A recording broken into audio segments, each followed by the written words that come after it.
The slap echoed through the gas station lot, sharp and brutal, silencing the morning bustle.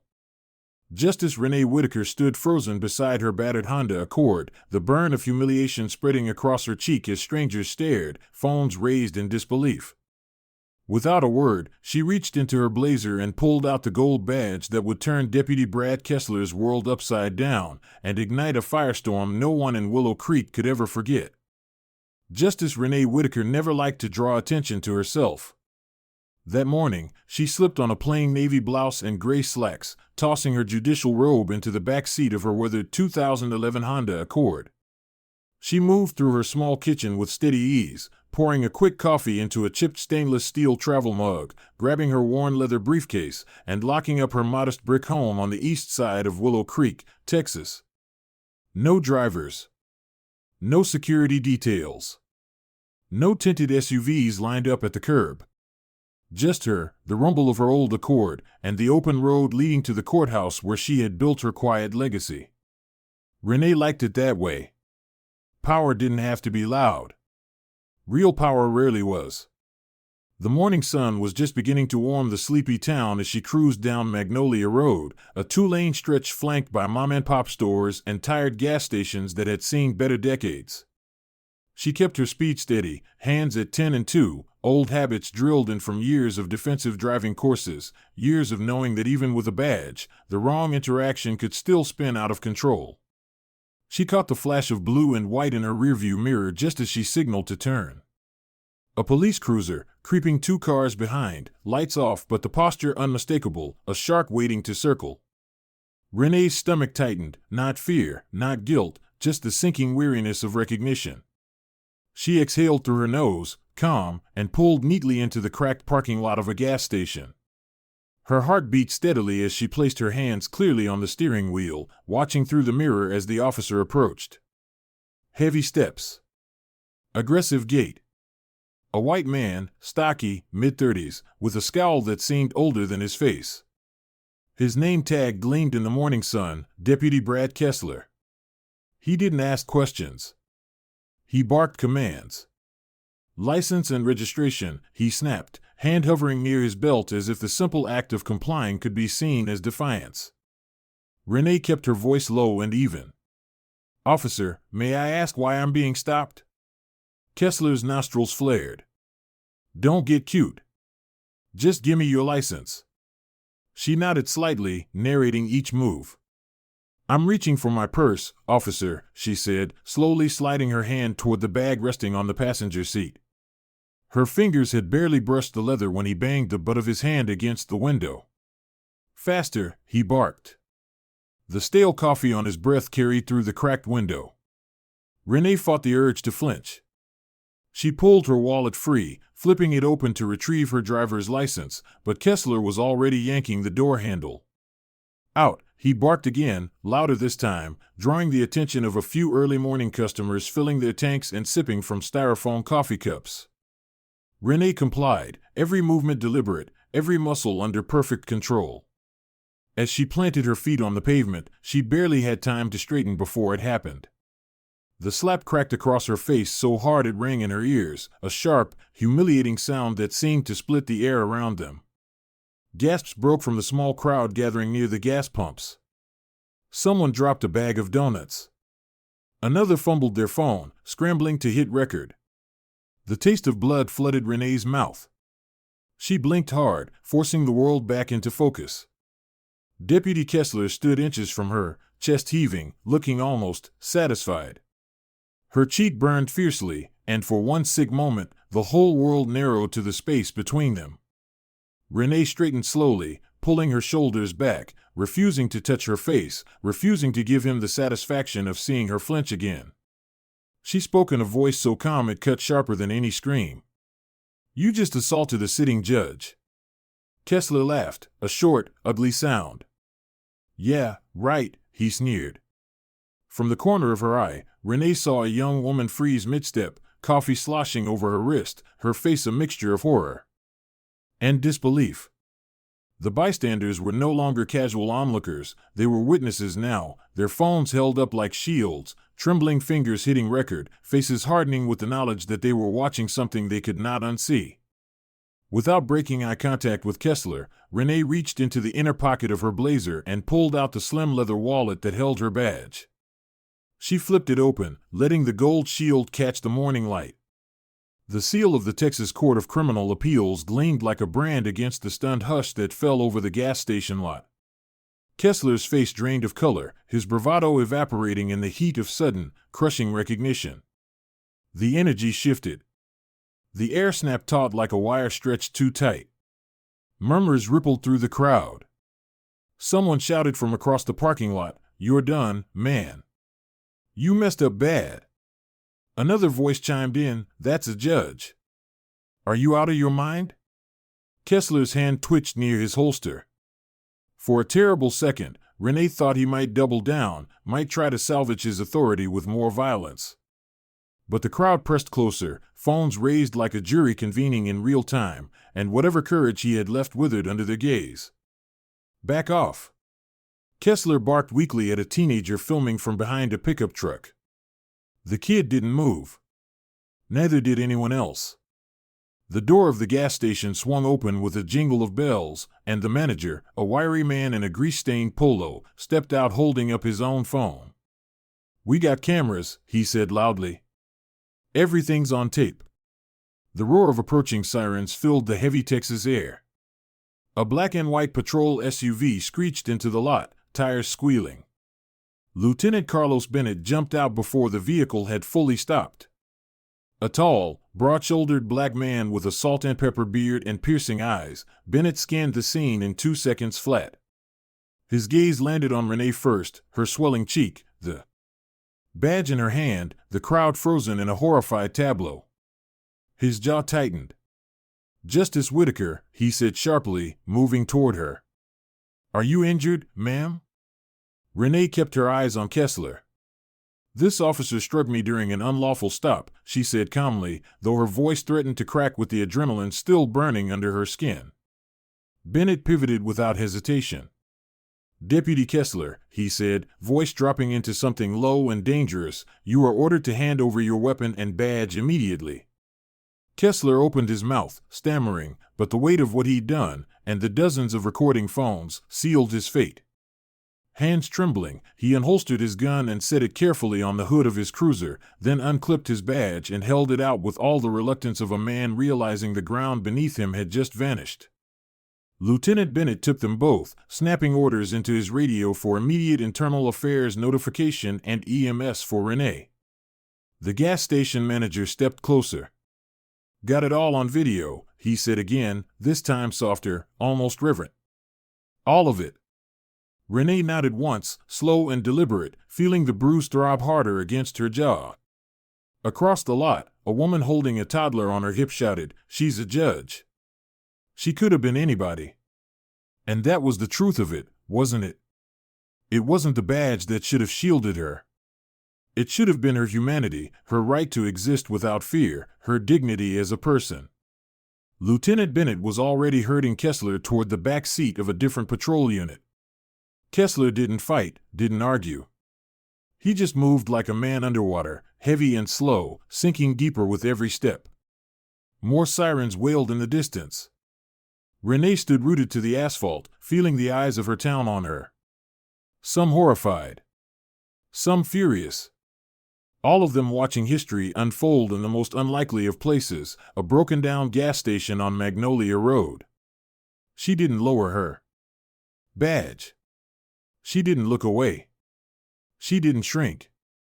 She stood as herself, bruised but unbroken, as the world around her finally caught up to a truth that had never been about titles or robes. It had always been about what was right. The roar of sirens faded into a low buzz behind her as Renee Whitaker stood steady under the unforgiving Texas sun, the taste of blood still sharp against her tongue, the burn on her cheek radiating outward like a brand, but she didn't move, didn't speak, didn't lower the badge glinting fiercely in her hand. She simply watched as Deputy Brad Kessler was led away in handcuffs, head low, body slack with the sickly realization of what he had done and what it would cost him, the small crowd at the gas station parting in stiff silence to let the officers through, phones still raised, still recording, capturing every second for a country already aching for a story like this, needing proof that sometimes, just sometimes, There were consequences for those who thought their badges made them untouchable. Lieutenant Carlos Bennett gave her a short nod of respect as he passed, his face a careful mask of professionalism that couldn't quite hide the fury burning behind his eyes, and then the lot was a flurry of controlled chaos, squad cars jockeying for position, news vans beginning to creep along Magnolia Road like vultures catching the first scent of blood.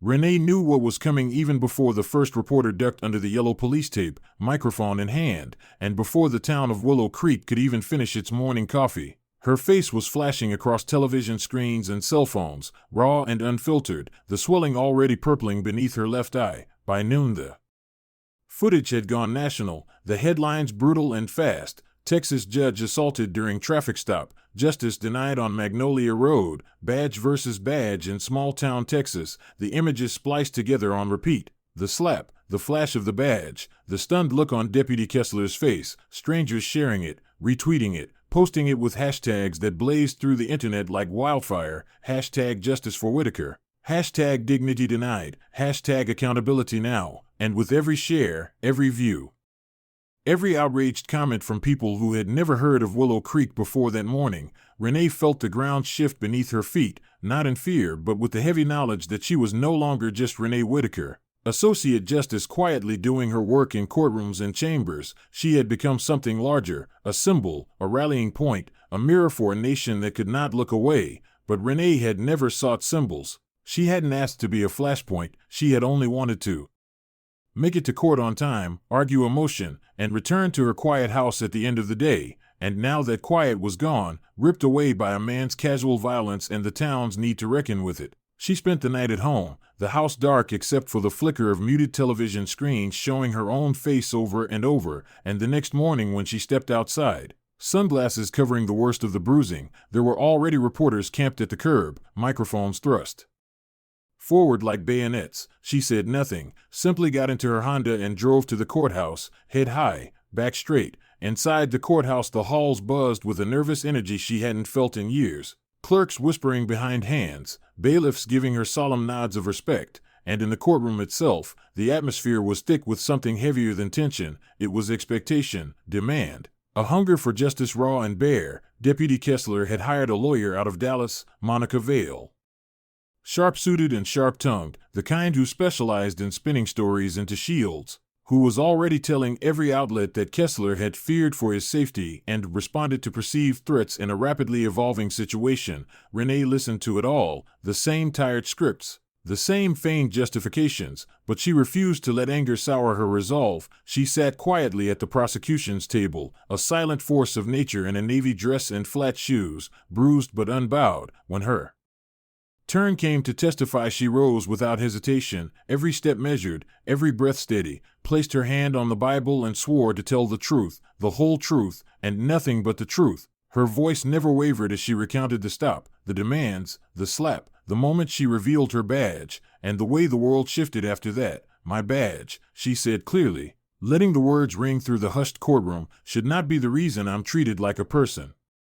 My existence alone should be enough. Somewhere in the back row, a young woman wiped at her eyes. A man shifted uncomfortably in his seat, Judge Harold Vance presiding over the case. An old hand with a no-nonsense reputation leaned forward slightly as if to catch every syllable. When it was time for cross-examination, Monica Vale tried every trick in the book, insinuations of noncompliance, suggestions of threatening behavior, but the footage, undeniable, damning, played again and again on the courtroom's monitors, showing the truth clearer than any cross-examination could obscure. There was no defense strong enough to explain away what the world had seen with its own eyes.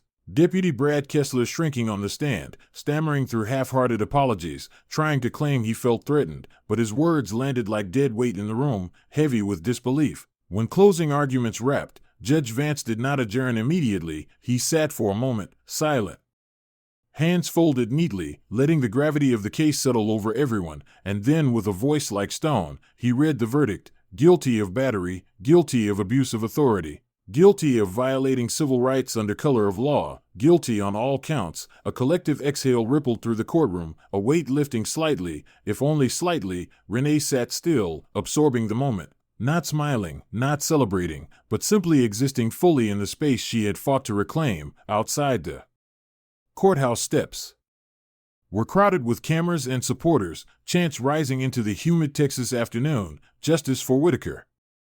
Accountability now. The same slogans that had taken root online now blooming into real voices, real bodies filling the space where once there had been only silent bystanders. Renee stepped forward slowly, sunglasses tucked into her blazer pocket, letting the world see her battered but unbroken. A reporter shouted a question, another pushed forward, but Renee lifted her hand, not to block them, but to steady them, to steady herself, and when she spoke her voice carried clear and clean through the thick summer air. Justice isn't a privilege granted by titles or uniforms. It's a right, belonging to everyone, everywhere. The crowd quieted, hanging on her words, a silence deeper than any applause. Renee paused, searching their faces, seeing strangers and neighbors alike. This wasn't just about me, she continued, voice firm. This was about a system that must see us, all of us, as worthy, without needing a badge to prove it. She finished simply, stepped back, and let the weight of truth settle without embellishment. Somewhere in the crowd a woman wept openly, clutching a hand-painted sign that read, "We see you. We stand with you." Renee saw her too, saw them all, and for the first time since that awful morning on Magnolia Road, she allowed herself a small, steady smile. The fight was not over, it was only beginning, but today was a step forward, and it belonged not just to her, but to everyone who had ever been forced to remind the world of their humanity. The afternoon heat wrapped itself around Willow Creek like a heavy, unseen hand as Justice Renee Whitaker stepped away from the courthouse steps, the weight of cameras, microphones, and 1,000 eyes pressing against her back. But she didn't rush, didn't flinch. She moved with the slow, deliberate grace of someone who knew the world was watching and chose to move with dignity anyway. The chant still echoed faintly in the background as she slid behind the wheel of her worn silver Accord, the familiar scent of sun-warmed fabric and old leather welcoming her like an old friend. She gripped the steering wheel, not to steady herself, but to ground herself, because she knew this was only the beginning. She hadn't wanted a movement, hadn't sought a title beyond the one she had earned in a lifetime of quiet, determined service. But sometimes the fight finds you whether you're ready or not. And as she pulled out of the crowded lot, past the lines of people holding signs that said, "We stand with Justice Whitaker and dignity is a right," she realized with a bone-deep certainty that her story had already become something bigger than the bruises on her cheek or the verdict read aloud in a solemn courtroom.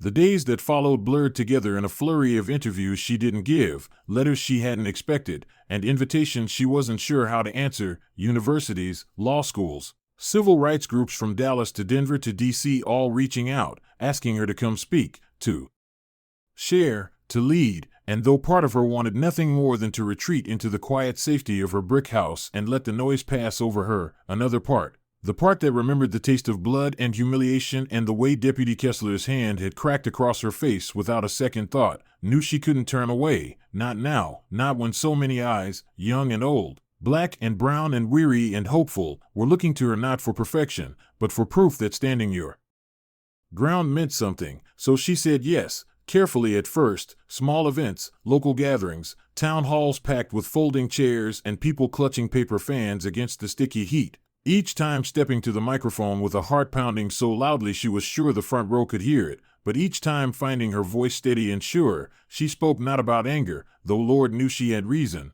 not about vengeance, though she understood the temptation, but about dignity, about the stubborn, relentless insistence that every human being deserved to be seen, to be respected, without needing a badge or a robe or a title to justify it. Her words resonated deeper than she expected, rippling out through the towns and cities and schools she visited, sparking conversations that hadn't been had out loud in generations. One evening, just as the sun dipped low and turned the courthouse windows to molten gold, a candlelight vigil gathered in Willow Creek without her organizing it. Dozens, then hundreds of people arriving in a quiet procession, candles flickering against the dark, handmade signs raised above heads young and old, some bearing her name, others simply reading "Justice for all" or "We will not be silent." Renee stood at the edge of the crowd at first, anonymous in a loose sweater and jeans, but word traveled quickly and soon a path opened through the people. A silent invitation, and with a breath that tasted like hope and fear braided together, she stepped forward. They didn't cheer, they didn't shout, they just watched her with the kind of reverence reserved for people who had weathered storms and emerged still standing. She took the makeshift stage, A few stacked crates draped in a cloth, and looked out over the sea of faces, flickering orange and gold in the candlelight. She didn't have notes, didn't have a speech, just the truth, so she spoke simply. Justice, she said, her voice carrying cleanly through the warm night air, isn't found in marble halls or leather chairs. It's found in how we treat each other when no one's looking. It's found in the everyday choices to stand up, to speak out, to see each other as human beings first. The crowd leaned in, candles bobbing gently like stars caught in a slow tide. I didn't survive that stop on Magnolia Road because of my title, she continued. I survived because I refused to let someone else's ignorance define my worth. A ripple of murmured agreement moved through the gathering. And Renee let herself smile, not the tight, defensive smile she had worn for reporters, but something softer, something earned. She finished simply, you don't need a robe or a badge to stand for dignity. You just need to stand. The applause was not explosive but steady, heartfelt, a rising tide that carried her off the stage and into the arms of her community. Strangers pressed handwritten notes into her hands. An elderly man with well-stained fingers clasped her shoulder and said, "We see you, Judge. We see you." She carried their faces with her in the days and weeks that followed, tucked into the quiet spaces of her mind. When the cameras moved on and the news cycle turned its restless gaze elsewhere, she returned to her home, to her battered Accord, to her small, neat kitchen and the stack of worn case files still waiting for her review. But something had shifted, something permanent. Wherever she went now, she caught glimpses of change. Slow but real, a local judge ordering de-escalation.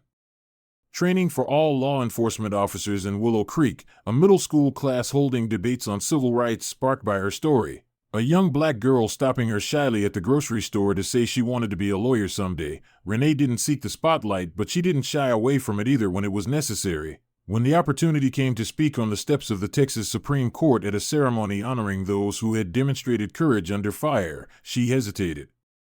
For only a moment before agreeing, the morning of the event dawned crisp and clear, the kind of day that made the marble steps gleam like polished bone under the sun. Renee wore her plain black robe, the same one she'd worn for years, the one that reminded her that titles didn't make the woman, principles did. She stood at the podium, hands resting lightly on the sides, and looked out over a crowd that stretched farther than she had expected: law students, fellow judges, community leaders.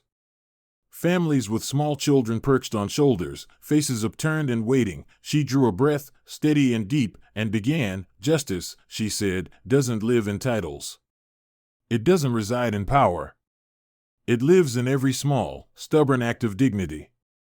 In every quiet refusal to accept less than what we are owed as human beings. Her voice carried over the steps, into the streets, maybe even into the hearts of those who needed it most. She spoke of choices, of resilience, of the power of one voice to spark many. Real change, she said, doesn't happen in grand moments.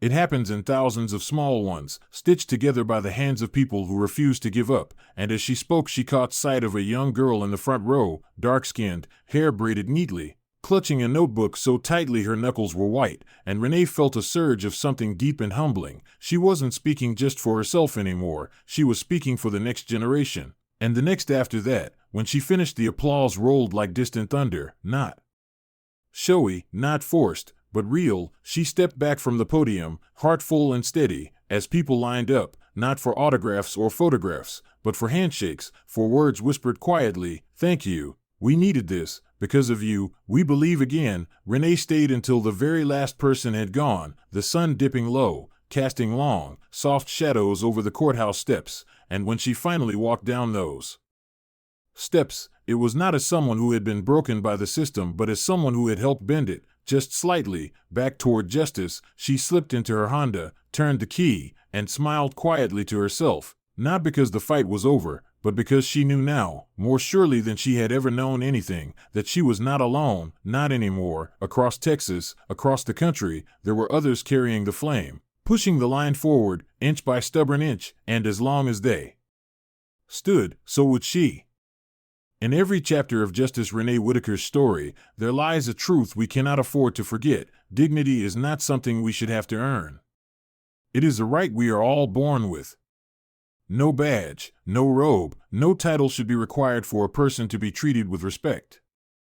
Yet too often, society forgets this. Too often, we measure worth by appearances, assumptions, or the shallow markers of status. Renee's quiet courage reminds us that true strength lies in standing firm even when no one is watching, or when everyone is. The lesson from her story is simple but powerful. You do not need permission to stand for what is right. Whether you are in a small-town gas station or standing before the highest court in the land, your humanity matters. Your dignity matters. And when you insist on being seen, not for your title, not for your achievements, but simply for the person you are, you not only defend yourself, but you inspire others to find their voice too.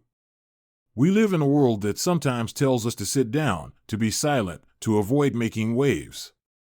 But Justice Whittaker shows us that sometimes the quietest acts of courage, keeping your hand steady when fear rises, speaking the truth when lies are easier, refusing to shrink under injustice, are the ones that ripple the farthest. Real change doesn't come from grand gestures. It comes from the small, stubborn decisions to hold the line of dignity, even when it's hard. Especially when it's hard. To every listener, I want you to remember, your worth is not defined by your job, your car, your title, or the assumptions others make about you. It is defined by something deeper, something no one can take away, your humanity, your integrity, your voice. And when you stand, even quietly, you give permission for others to stand too. On behalf of U.S. Instructive Stories, thank you for being here, for listening, for believing that these stories matter. Your time, your heart, your willingness to carry these lessons forward, it all makes a difference. We are honored to have you as part of this community.